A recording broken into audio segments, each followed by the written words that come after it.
followed by Didier Deschamps as usual.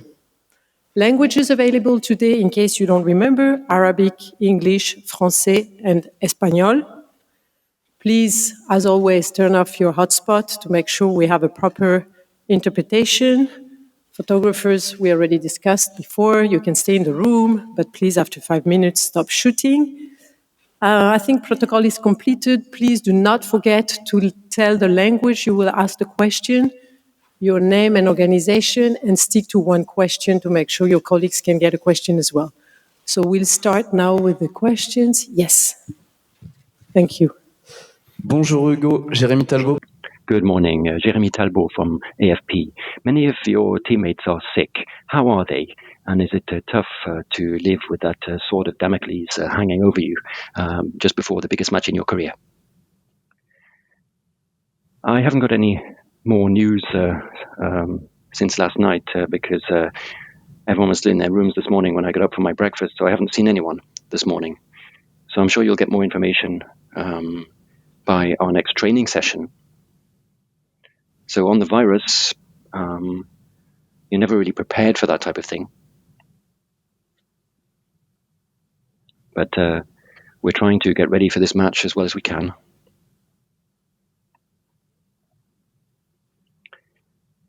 These are things for which we weren't necessarily prepared, but we remain focused, and of course we're very excited about playing in a World Cup final. Over here, Jean-François Perret, Europe 1, to your left. Of course, this is a wonderful opportunity to play, and there's a long history of matches between France and Argentina. Wonderful matches have taken place. How do you define the style of play of this Argentinian team? And you've known them for some time now. Well, I can say what I've seen of them during this World Cup. They're a very well-organized side, very strong defensively, and very aggressive press on whoever has the ball. And they're very good on the break by taking advantage of their opponent's mistakes. And over the years, Argentina has always produced some world-class players. Maradona, of course, was a perfect example of that. And now we have Lionel Messi, who are legends of football. So everyone will be really looking forward to the final in the Argentina camp.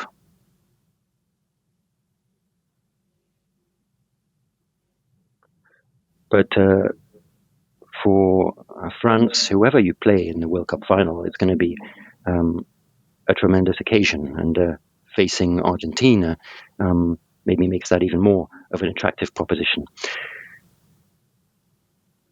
In any case, I sincerely hope that this match will go down in history, French history in particular.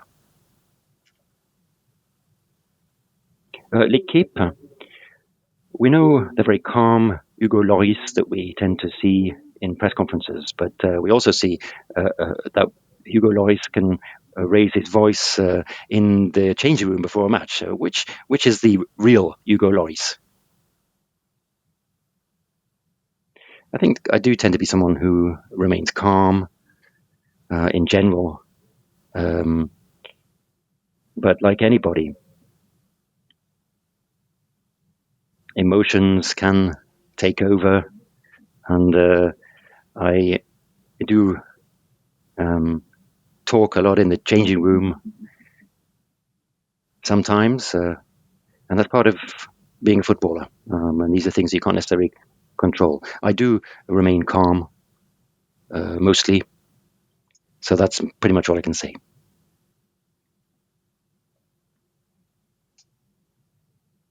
Good morning, Xavier, Radio France, to your left. We talk a lot about Messi, and everyone's talking about Messi. Do you get the feeling that you're playing against the rest of the world, who is really looking forward to Lionel Messi winning this World Cup?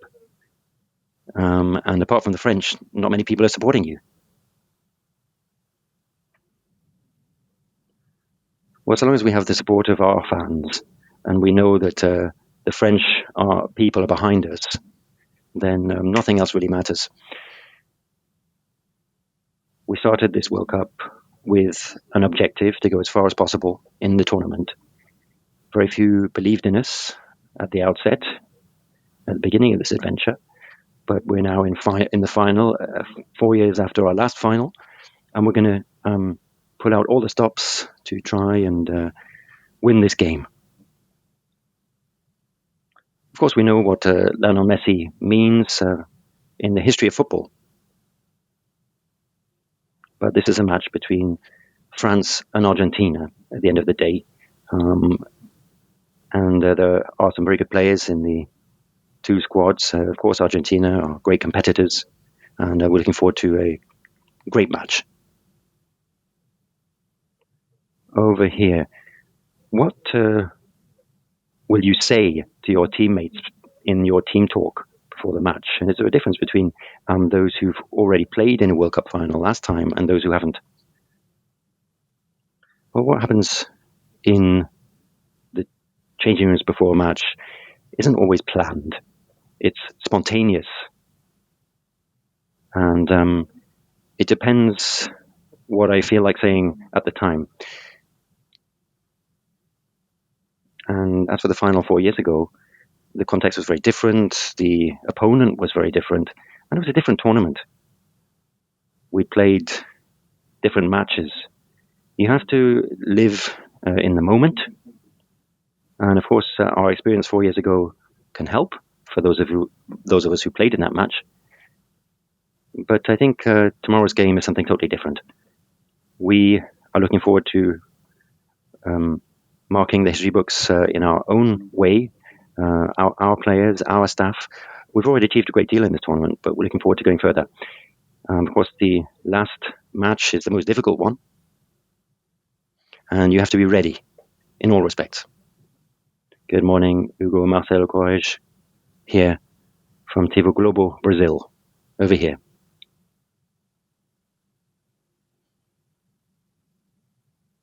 No captain in the history of the World Cup has lifted the World Cup trophy twice.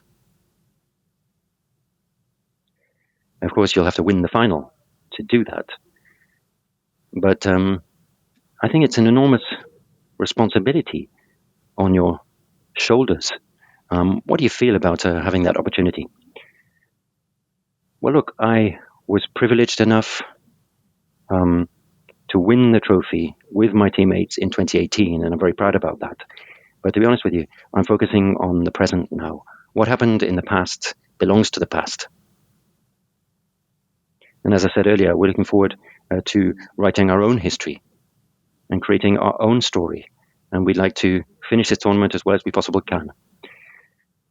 Of course, it is going to be the toughest match of the tournament. It's the final. That goes without saying. And we're going to have to be ready for any scenario. We're going to be ready to show great solidarity, graft, and in spite of all of the games that we've been playing, maybe the tiredness and the circumstances with this virus as well that's been going through the camp, we're going to have to finish the job as well as we can. Good morning, Xavier Giraudon, Info Sport Plus, Canal. You started the tournament with a few players missing, injured, and now you have people sick. A lot of journalists around the world are amazed by your resilience and the fact that you're still grafting on in this tournament. And has that helped you in terms of creating a good team spirit before this great match? I think in the past we've already proved that French teams who have been successful have always based that success on a strong team spirit. And so we try to draw from that. There's a very good feeling in the camp since the beginning of the tournament, and there's no reason why that shouldn't be seen again tomorrow, even though anything's possible. In a match, there is always a little bit of uncertainty about the outcome, of course, and we're going to try and do our best in spite of the circumstances. I think thanks to the adrenaline and the excitement that we will feel, we'll all be fit enough and ready to do everything we can to win this last battle.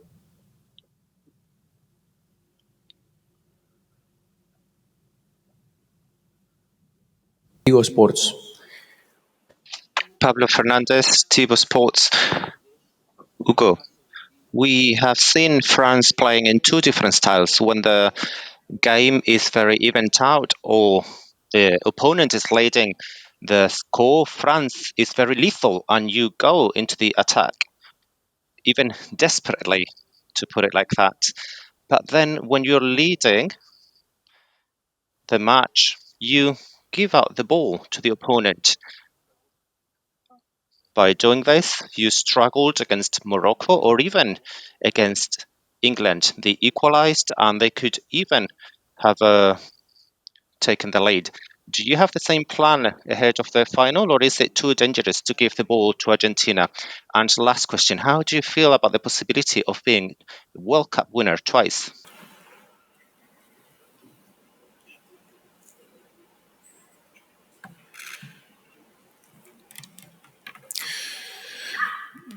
Je crois que c'est le I think in a World Cup, you need to be ready to play defensively as well at times and manage to get through those tough challenges in a match. You have to adapt. We're facing world-class teams, and that was true against Morocco and against England. And I thought in the second half we dropped back too much, personally. But that was also due to a good performance by the Moroccans. And in the match tomorrow, of course, we're going to be trying to respect our game plan. We're still looking at the team formation and how to prepare for tomorrow's game.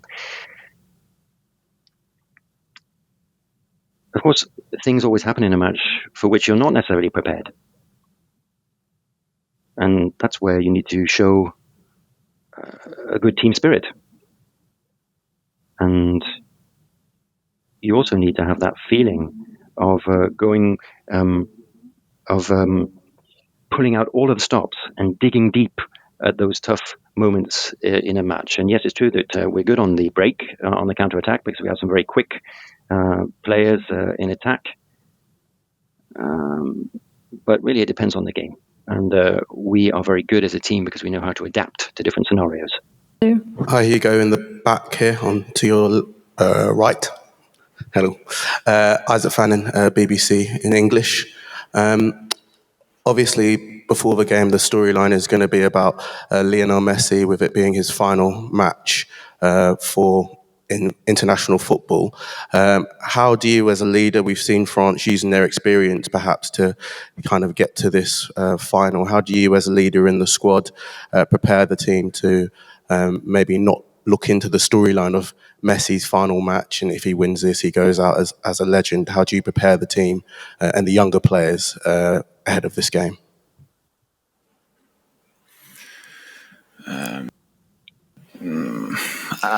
I believe it's the event is too massive.